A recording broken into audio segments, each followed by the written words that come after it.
Okay, I'm ready if you are, Alan. All right. Say one more thing just to get a sound level. You Bob? want me to look at that? No, that's good. That's all I needed. Was Set? I'll start. Okay. Mm. February 5th.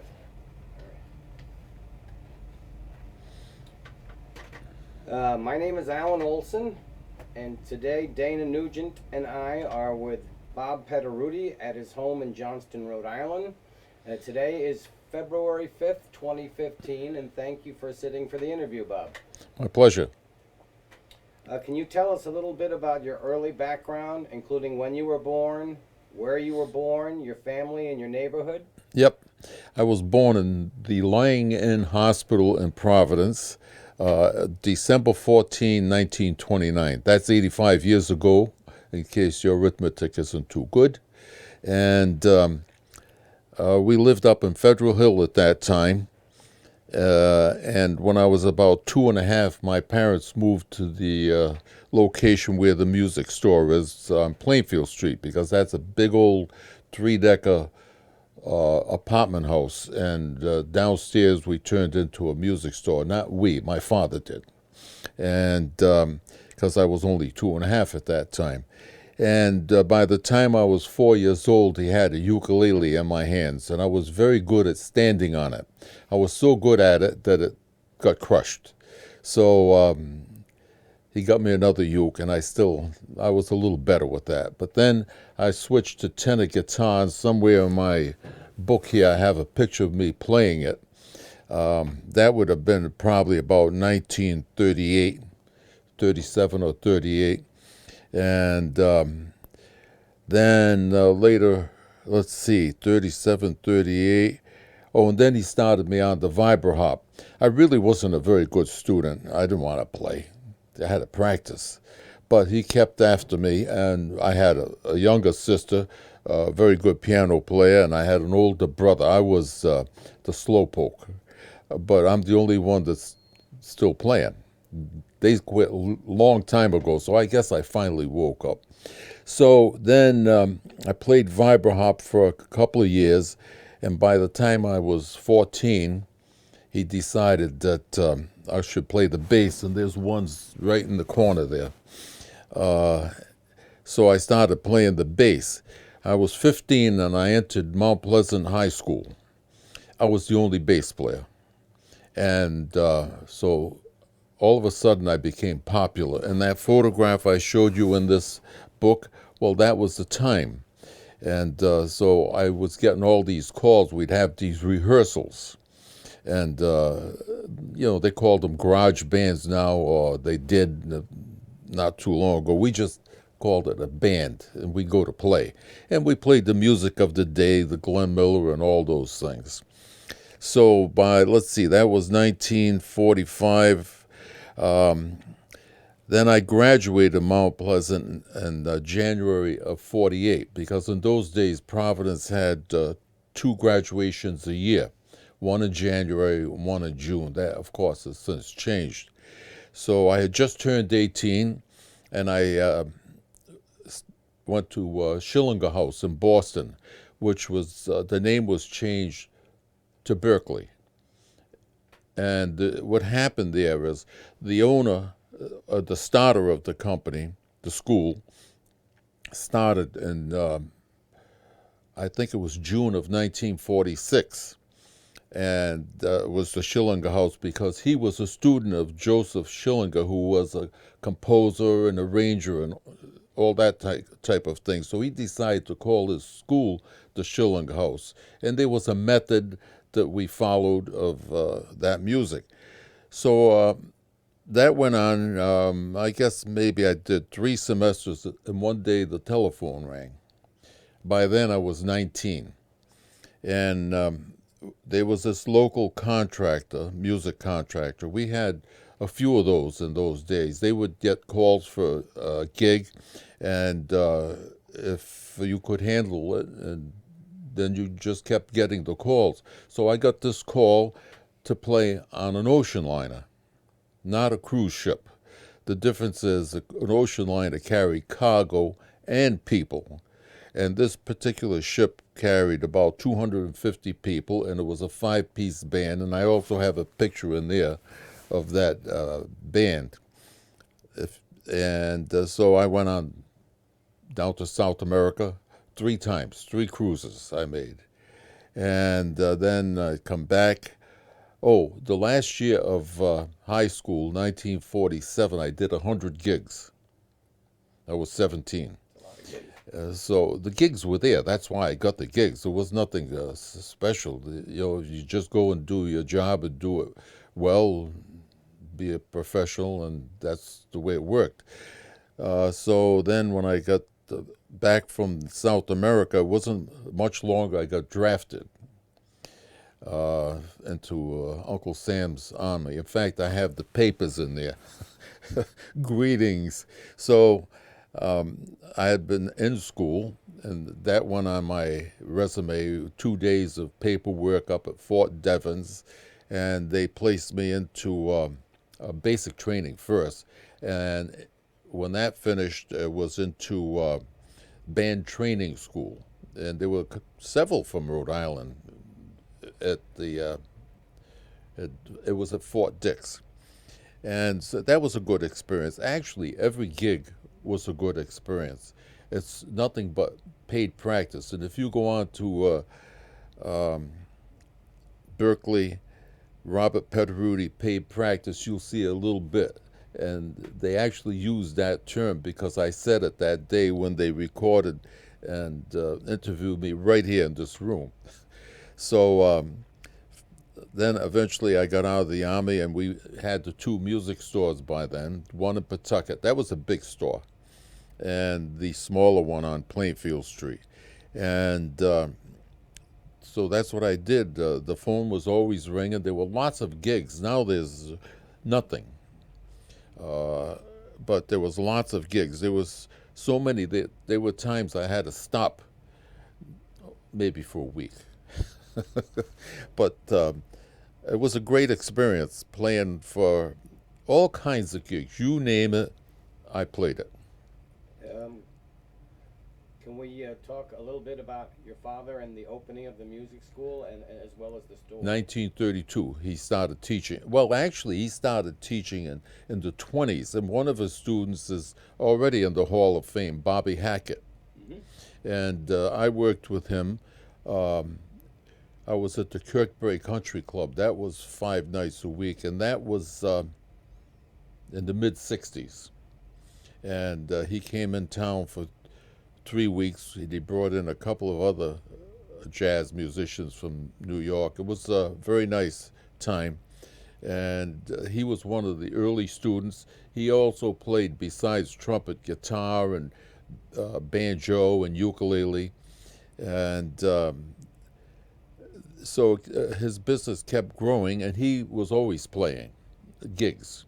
And it was in the days of vaudeville. He did vaudeville. He did all kinds of gigs. Now I have 3 books like this of my father's, what do you call these things? A scrapbook. 3 of them. And I discovered after he passed away, he was 3 months shy of 100. Wow. And I came across all these papers and things, and I actually have letters handwritten by Mrs. Vanderbilt. Well, I don't know which Vanderbilt it was. It was from Newport, but they had several. And another one, the Butchers of Ardmore, Pennsylvania, and they would hire him and his group to do their daughters' weddings and all kinds of things like that. He finally tapered off playing in the 40s because he was so busy teaching. And that's what he liked to do, teaching. Chasing around as a musician can be a little bit strenuous, especially when you got equipment to carry. So that takes us into the 40s. Well, if we could, what was your dad's name? Joseph. And I understand he was an Italian immigrant, is that correct? Joseph Peterutti. Mm-hmm. Yeah. He was from Italy originally? The what? He was from Italy? He came with his mother and 3 sisters. They arrived here in 1907. I actually have that ship's manifest paper in his scrapbook. And he was 2.5. And his mother died within about a year after they arrived here from childbirth. The father was already here. And the father was so crushed that a few years later he went back to Italy because he thought he was going to feel better. And my father said, I never saw him again. He probably, my father felt as though he had an emotional setback because the wife died. So my father quit school when he was 12, and he became a very successful person in everything he did, and he did it with honesty, which is pretty rare today. So he just kept growing and growing, and he was a very hard worker. And that's how really he got us educated. He went into real estate too, and when the repairs had to be made, we made them. I wasn't very good at it, but I was pretty good at playing the bass. And can you tell us about your mom? Your mother? My mother, she followed him 9 months later. She was 99. Yeah, and she was the typical old-time mother, washed the clothes and clean and cook, and that was it. Yeah, good. They were terrific parents. I was lucky, and so was my brother and sister. We were lucky. But he insisted, you have to play. My sister stopped early. By the time she was in her 20s, she didn't play gigs anymore. It was harder for women, you know. It's a little bit easier now, but not that much. And my brother probably went into his late 50s, early 60s, and he decided to stop. But here I am. I'm still playing. And what were some of your earliest music influences? My earliest influence, my father had bought these 78, do you know what a 78 RPM is? Yes. Records. In fact, they're right in the closet behind you, the very records. And I had a wind-up Victrola, and it was Benny Goodman's sextet with Charlie Christian. He was the guitar player. And Django Reinhardt, the French guitar player. I'm sure you play the guitar. You must have known about. So I still have those records, and I will play them over and over and over. My mother would come, do you have to keep playing? Yeah, and I still have them. So that was my first influence. And the next influence was Slam Stewart, because by then I was playing the upright bass. And he would play his solos with a bow, and nobody had done that. Because now we're talking about probably anywhere from 1945, 46, 47. And I did get to see him live in New York. As uneducated as my father was, uneducated. You know about that term, don't you? How would you put that term? Uneducated? Well, the first family vacation we went on was to New York City. That was just as World War II ended, just as the Japanese signed the surrender. And so we piled into the 1936 Oldsmobile and drove to New York 9 hours. There was no 95. And stayed in a hotel, and he took us everywhere. Metropolitan Art Museum, but definitely music. So we're standing on the corner of Broadway and 52nd Street. And that's where most of the jazz clubs were. Not all of them, of course. New York City is a big city. So I can still picture him. He went like this. He said, I'll take you into one. Which one do you want to go into? Now it was myself, my mother, my sister, and my father. And so there was Slam Stewart playing, and I can't think of the name of the club. And the other band, two bands, was Charlie Parker. Now, we're not talking about you go into an auditorium with 15,000 people. These clubs might have seated 100 or 125 people, so you could be right up there. And I was right up there. My eyes are glued to all of them. Slam Stewart had a female piano player. She was very good. Unfortunately, she died young, but she was very good.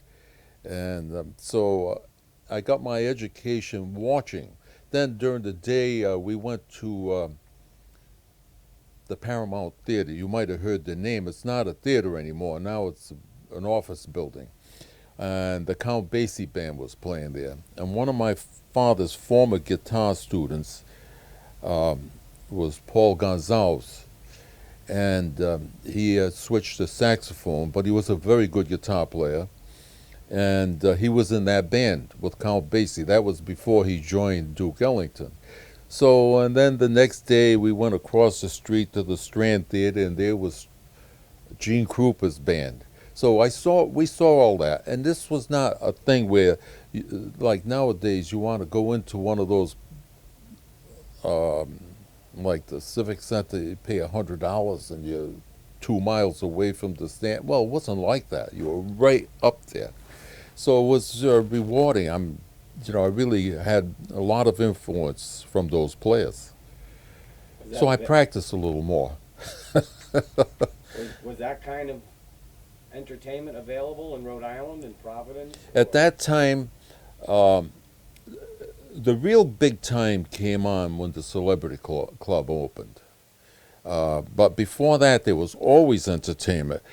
You know, north we have Boston, south we have New York. So these players were always on the road. So the bookers would call the towns, they knew who the contractors were, and they'd call them, can you use such and such? We could give you a better price on them, and so forth. And that's how it built up.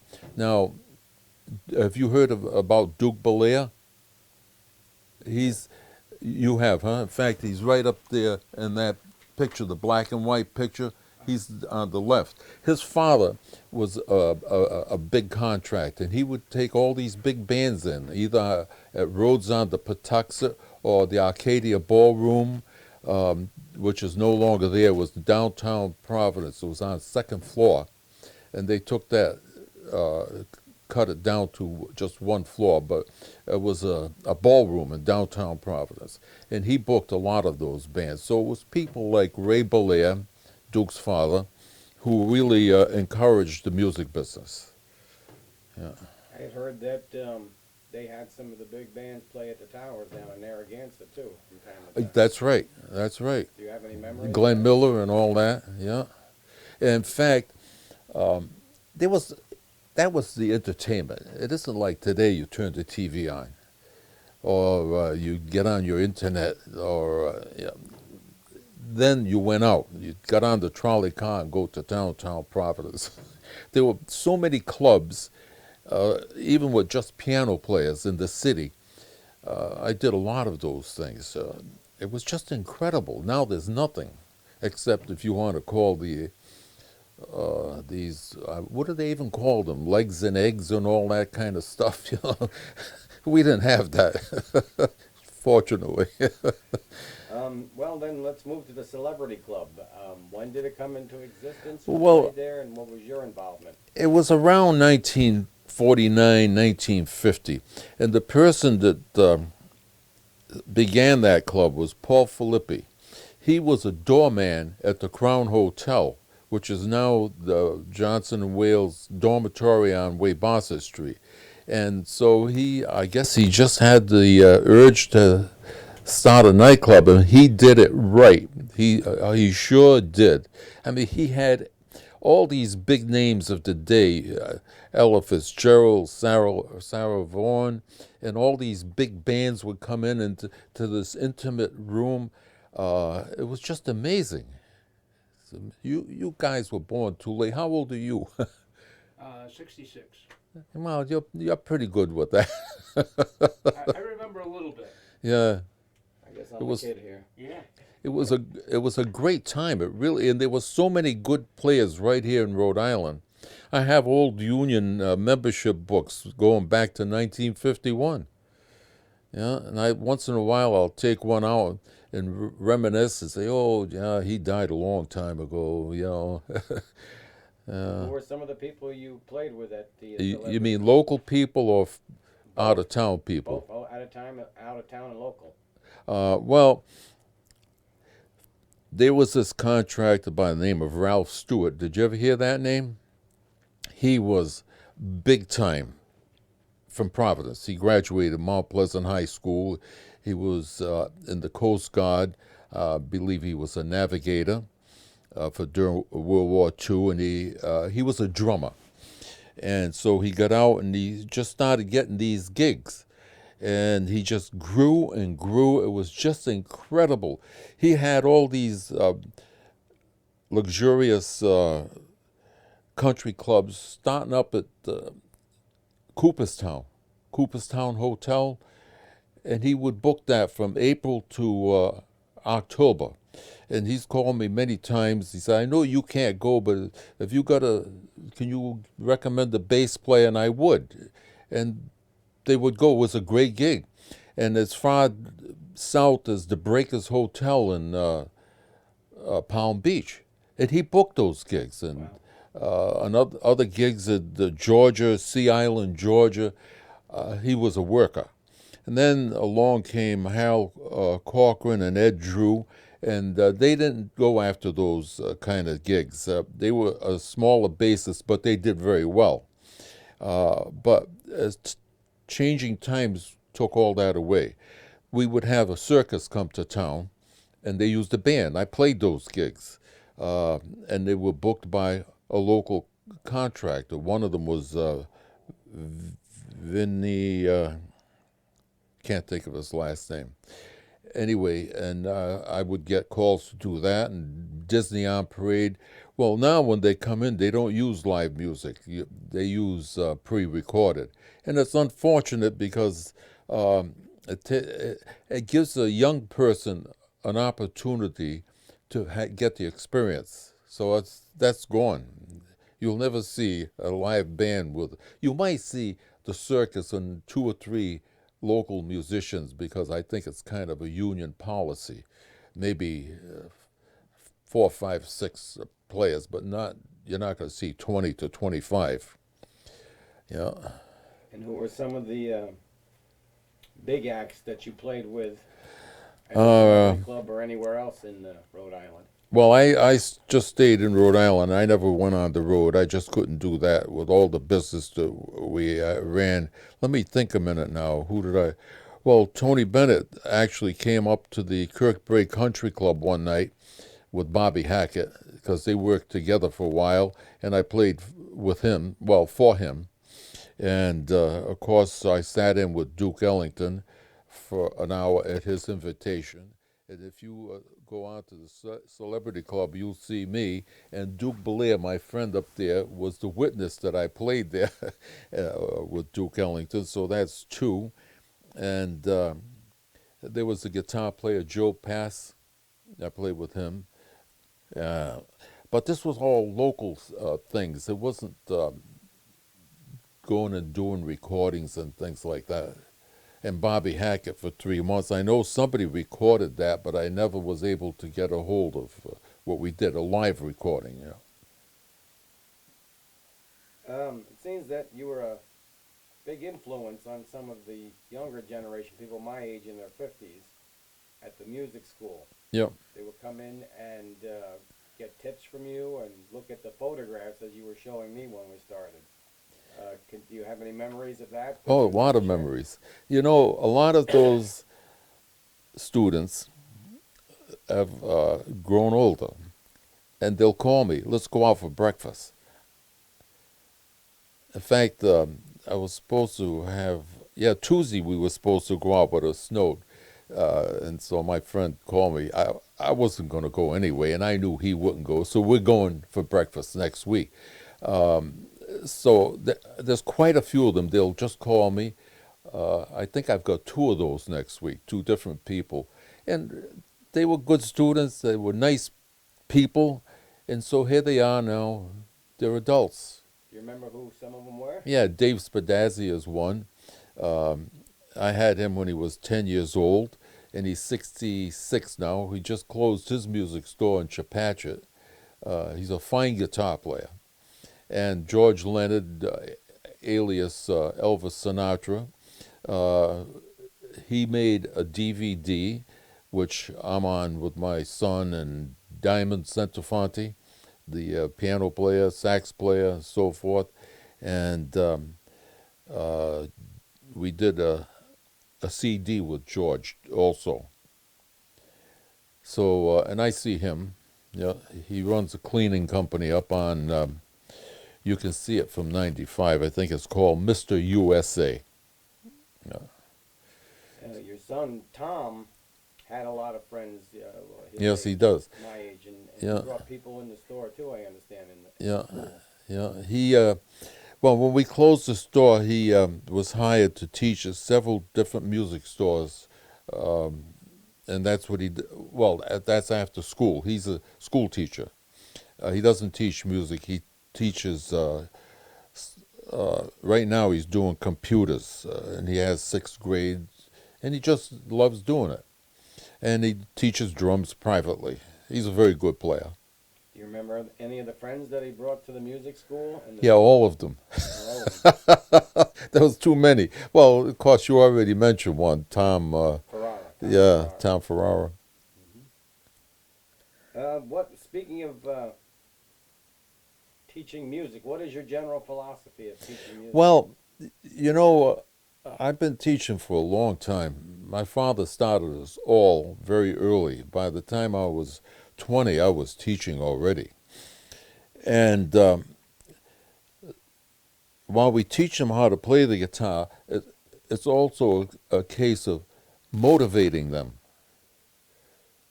Because if you can't motivate them, they're not going to practice. That doesn't mean all the students practiced. Some of them, they just couldn't practice, but yet they could play the guitar or whatever they were playing. In fact, one of my friends, he said, we go out for breakfast too. He says, you used to write in my books, make sure you bring your glasses.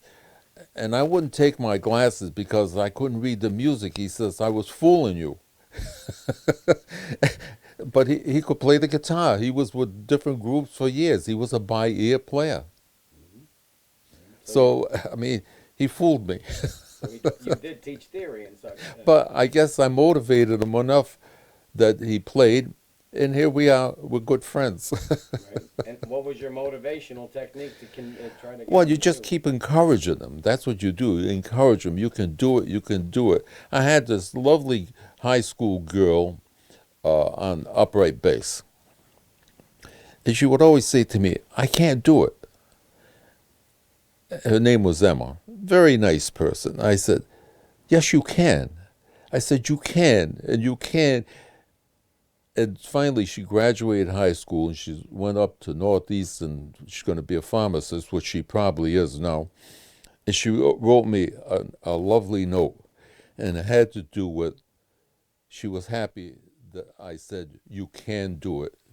She says, I can now. So that's motivating people. I don't know whether she's playing the bass. That pharmacist takes a lot of work. Yeah, yeah. Quite a few people like that. I could keep you here for a couple hours talking about all those. I call them kids. It's just like they're my kids. Yeah. What about music performance? What is your approach to performing? Do you bring in the sheet music? Do you go by ear? Well, we started them learning how to read music, and then we used methods, and then we taught them how to play songs. Songs have a form. Every song has a form. There's popular forms. For instance, if you go back to what they call the Great American Songbook, from the days of the 20s, 30s, and 40s, when people like Cole Porter and Oscar Hammerstein and Richard Rodgers and Lorenz Hart, when they wrote music, they wrote these songs that their form. Like, for instance, the first 8 measures, we would call that A section. If the second 8 measures of a song with a similar or very the same, it was B. So no, it would be A again. Then when you come to the middle of the song, it would be called B, because we also called it the bridge or the release. And you go to the last 8 measures back to the A form. So it would be AABA, or sometimes it could be ABCA. It could be almost anything. So we teach the kids, that's how you help remember a song. And we tried to get them to play and memorize and things like that. And there was a lot of successful ones. Who were some of those who became successful of your students? Their names, you mean? Yeah. Well, George Leonard and David Spadazzi comes to me first. I also taught saxophone, and I had one of my students, his name was Tony, I can't think of his last name, and he had a big band at Bovey's Tavern and also at Allery's. No, wait a minute, he didn't play at Bovey's, he played at Allery's. And of course, by then, he was an adult. And I would play with the band here and there. And let's see, who else? And other students, former students, would call and, can you do a gig? And I chuckled to myself. I said, imagine that the student calls the teacher now. But that doesn't happen anymore. And well, then, speaking of your performance, when you perform, what's your approach to the music? Listening? Do you bring sheet music with you? Oh, no. What happened is probably when I was about 15, when I first started taking the upright on gigs, my father had these friends, weren't his age, but they weren't my age either. They were kind of in between. Maybe they were in their 30s. And he would say, take my son on that gig. You don't have to pay him. So I said, what do you mean you don't have to pay? Well, of course I didn't get paid, but you know what? I got free lessons, and it really worked. So I'd take all the music, and now you're trying to play a bass, and you can't turn the music. So finally one day I said, that's it. I'll just see if I can pick it up, because they used to call it faking. Not memorizing, they call it faking. If you hear a song and a melody and you can retain it. And that's what happened with me. As soon as they would start playing a tune, immediately my fingers would find the notes that fit. And of course, as time went by, I became better and better. So by the time I was before 16, I didn't take music on a gig. If somebody said, say the leader or the piano player said, do you know such and such? Even if I never heard it, I'd say yes. And then I learned it right then and there. And that's the way it was, not only with me. That's the way it was. If you had one memory with music, what would it be? Some special memory? There's a lot of memories. Sure. Oh, What boy. would you like to, Bob? Gee, I'll tell you. Well, there was this entertainer. Her name was Blossom Deary. And she appeared, I first met her at the Kings and Queens 50-something years ago. And Blossom was a very good piano player, very good singer. If you go online, you could pick her up. She's, you get all these people that I mentioned names, you can pick them up. And so she came into the Kings and Queens, which is a relatively small, intimate place. And she was a person that you had to be silent when she performed. And if you weren't, she wouldn't play. And if I actually was there, she got up off the stage a couple of times. And then they finally smartened up and they listened. But she was good. Well, so we were playing at the Kings and Queens, and there was this doctor that worked at the women's, I don't know if they call it a prison, whatever they called it, down at in Howard, And he asked if we would go over and play for the girls, some Sunday afternoon, gratis. So Blossom asked if we would go, myself and the drummer, Artie Cabral. So we went. Why not? We played an hour, and they had a recreation room. They probably were 50 of them in there at least. And so Blossom sang love songs. She wasn't a shouter. She sang, and when she sang, you listened and you heard the story. And it was silence. So these women and girls, well, they couldn't have been that young, maybe 19, 20, and so forth.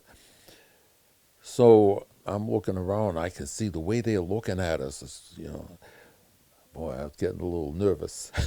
There were three men, myself, Artie, the drummer, and the doctor. He was a male. That was it, and all these women. So we finished playing, and quickly I put the cover on my bass and quickly exit out. So I happened to turn around. There was this one very good-looking one. She was following me. I was getting a little apprehensive, and I kept going faster and faster down the stairs, and I walked out the door. Whew, boy, so I got out of there, all right. So I walked out, and it just so happened my car was right at the foot of the walkway. It was probably about 50 feet long from the building. So I opened the door of the car to put the bass in. I just happened to turn around and look up, and there she was hanging out the bars on second floor, just looking out. When was that now? When did that happen? Oh, I was about 35. Did he ever find you? Did you ever find Oh, I don't know. I was married anyway. Okay. 5 boys. So that was something to remember. How about musical performance? Can you remember playing with one of the big band people? Yeah, I played with in the Stadium Theater. It must be maybe 10 years ago. It was for Al Martino. So we had a rehearsal in the afternoon. He came in with his own drummer and his own piano player, which was very important because they lead the band. And so he didn't show up yet. He was around somewhere, but he wasn't at the rehearsal because they have arrangements. This was about a 16-piece band. It was a very, very good band. So we did one show, and he was a professional right at the top of the heap. I just enjoyed that so much, how well he spoke to the people and how well he sang. It was just something you say, wow. Yeah.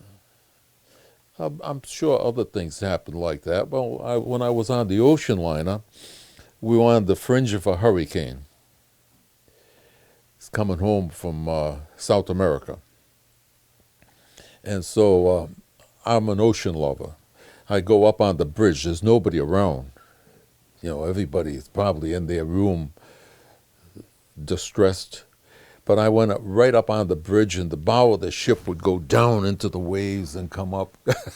So that night, we played anyway, the 5 of us. So I'm playing and along. I'm not looking at anybody. You use your ears to look. And I'm playing, and all of a sudden, the piano stopped. He's gone. He was sitting on a bench like that bench right there, and he slid right across the floor. He was just sitting there. There were a few people in the room, maybe about 10 or 12. Yeah, it was memorable. Or when the gigs was over, at 1:30 in the morning, we'd go swimming in the swimming pool. There was nobody in there but the musicians. We weren't supposed to be in there. But as a 19-year-old, it didn't make any difference. Right. Yeah. Dana, what have you got? What was the celebrity club like in its heyday? What was it like? Yeah. It was one of those big old houses. And they converted there was a front room there was more of a bar area, but they also have music in there 7 nights a week. It would be some band from out of town. I remember one band very well. It was a black band from Pennsylvania, Philadelphia, and they were really good and nice guys too. Besides that, and then you go through this doorway and you go into the club. There was no charge at the door, you know. This isn't the days when you could go and buy a beer for 75 cents. Imagine that. So, and they had a little food there too. So the back room, of course, was larger. I think about 175 people. And on the second floor would be the dressing rooms. You know, it's an old apartment.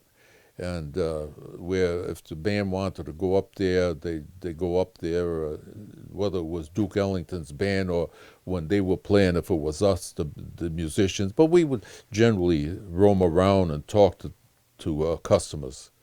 And that's what it was like. It was a nice place. And the owner, Paul Filippi, would be at the door greeting people. He called every man that went in, "Hi, brother." Yeah. And there was no charge to get in the celebrity club? If there was, I never saw it. Unless they added a couple of dollars on the tab. But this is 1950s. You know, now everything is insane. In those days, everything was doable. When you were at the celebrity club, were you there when Steve Cass was there? The what? Steve Cass. Do you remember Steve Cass? Yes, very well. Yeah. He was the compere announcer? Yes, right. Well, there was he, and there were others too. Fred Grady, and there was Jim Mendes, and when I was playing at the Kings and Queens in the '60s, they would be there on a Sunday night, because they're going to go to the station at 1:00 to do the jazz program. There was a lot of jazz played on radios in those days. Now you don't hear anything. So Jim was always a total gentleman. They both were. But Fred would drink a little bit too much. And so I'd be driving home and I'd turn him on. Naturally, I want to hear. I think Jim had the Sunday night off, and then he'd do during the week. And Fred was be mumbling and grumbling, you know, and he drank too much. But somehow he got through the night until 6 o'clock in the morning. He was a good guy, very dapper man with a mustache. Yeah. In fact, I might have even had a poster around somewhere. I'm not sure. No. Oh. What jazz players turn you on these days? The who? What jazz players do you like today? That Uh, are playing today? at the Celebrity Club? No, meaning popular jazz. Popular. Well, the people that I played opposite were, I did it at the Celebrity Club, I did it at Luries, and I did it at the Kings and Queens, and Zoot Sims. You ever hear of him? Yes. He also had a duo going with Al Cohen. So Zoot was in for this 1 week end, Friday, Saturday, and Sunday. He lived over in Nyack, New York. He came in this Volvo,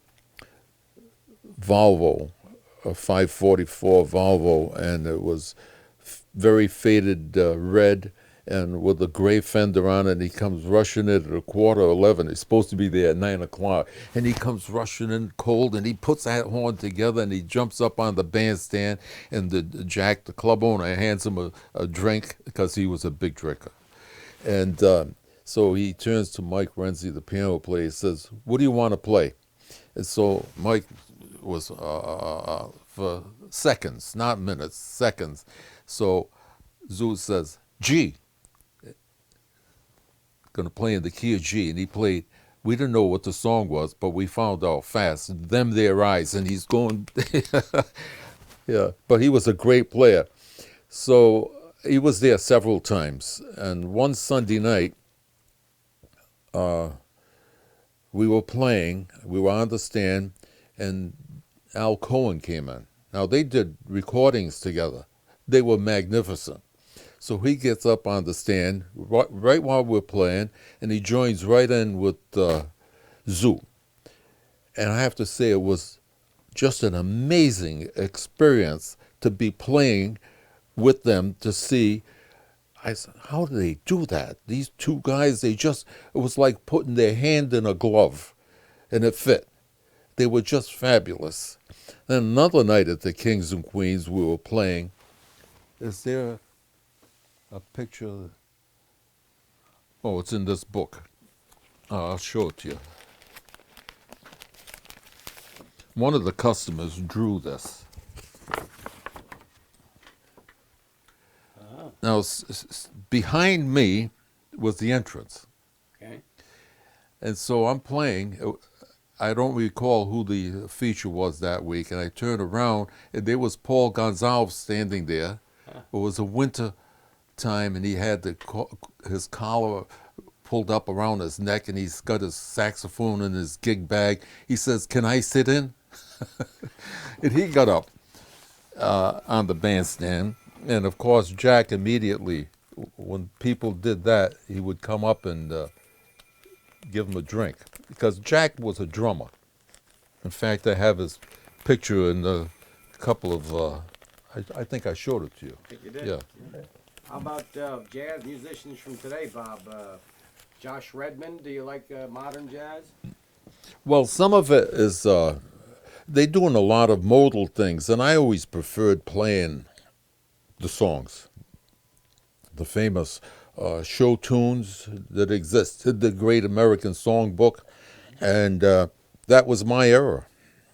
The new era, actually, now that my ears are giving me problem, I don't even listen to the music anymore. It doesn't sound good. Everything gets, and I no longer can decipher. Yeah, it's not good. But at least I got this far, because this just happened maybe within the past year. Did you ever play with Dave McKenna? Yes. In fact, he didn't drive, you know. So I was called to do a gig with him. Artie Cabral was on it at PC. It was in one of those beautiful library-type rooms. It was raining that night, and Artie and I were there, and I think we were supposed to be playing at 8 o'clock or something. And Dave comes running in about 2 minutes of 8, and he comes right over to the piano, takes his wet raincoat off, and he sits down, and he says, "G."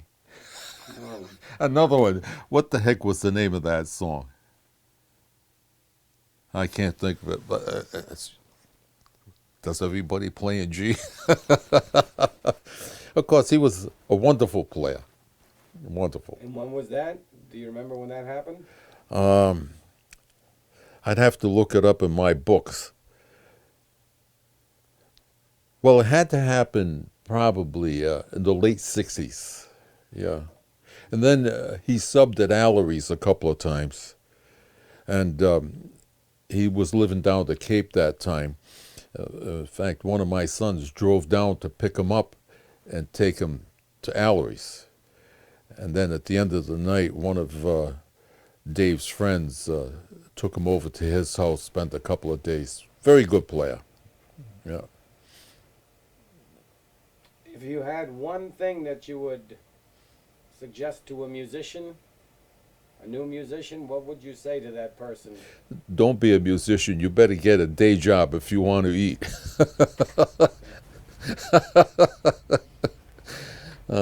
You know, it was never easy. Doing what I did is, you don't get rich. What you do is you make a living. But that's what I like doing. And I wouldn't have traded my experiences for anything. But that doesn't exist anymore. It just doesn't. It's just amazing. I don't believe it. You know, did you ever look at any old bulletins, Providence newspapers? From time to time, I'm yeah, talking about in the 40s. some research. Yeah, was done. go to the amusement pages and you'll see it's amazing. It's not only the theaters with their movies. We had 13 theaters, in downtown Providence, big ones. Now there's one. I played there anyway. I played at the P-PAC many times.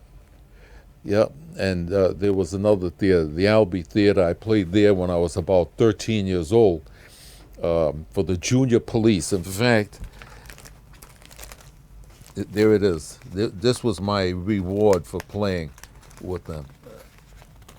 This is when you were 13? Yeah. And you know how we got down there? There was, I can't get it out. Anyway, hold up the whole it's this blue thing. Can you get the blue thing in there? Let me see if I can get that out.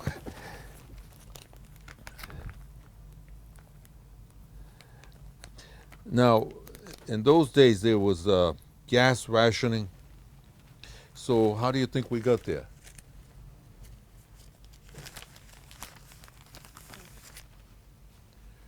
Junior police. There was this detective, his name was Joe Burns, and he would come to pick us up because he had gas. We didn't have gas. And he would take us to these various places. Did you ever play at the Knickerbocker in Westerly? Yes, a long time ago. You did? Yeah. And in fact, my son did a gig there not too long ago. Yeah. Brass attack, sure. I did some gigs in Westerly, but most of what I did, the business was here in this area. Now, we're not going to do this, but I could take you out in a car right now. First, I'll tell you there's no music entertainment at night. There's nothing. But I can take you out right now, and I bet I'll point out no less than 10 places within a mile circumference. And I'm not talking about one night a week. I'm talking about right down the road was the El Morocco. 7 nights a week. Same band played there 17 years, and they had floor shows there. In those days, like Toadie Fields was a comedian. She appeared there 7 nights. I used to sub there for various bass players that had the job. And that was one place. Go down, over to Atwood Avenue, and there were 2 places, and there were strippers there. But not like what you see today. They didn't take their clothes off. It was an exotic dance. And I have to say, some of those girls were really very talented doing that. It was an art. It wasn't like it is nowadays. Yeah. So there was 3 that I could mention. And then further on, down Atwood Avenue, there was another place. Down Hartford Avenue, there was still another place. I played there when I was 15, and a nightclub. Yeah. They were all over the place. Yeah. What would you attribute to the downfall of the nightclub scene? Well, entertainment in general. Look at TV. Look at all the things you can get on TV. You want to see a new movie? Go on TV and press a few buttons, and $5, and you've got your movie. Plus, the internet. Some people marry it. I just have a few emails come in, but I don't give my address out that much. Rick Belair has it. I like information. I like old movies, black and white from my era, the 30s, the 40s. And in fact, I got a little computer right there. I keep it here. It's sitting on top of the printer. Right. That little black Android. And so I might see, for instance,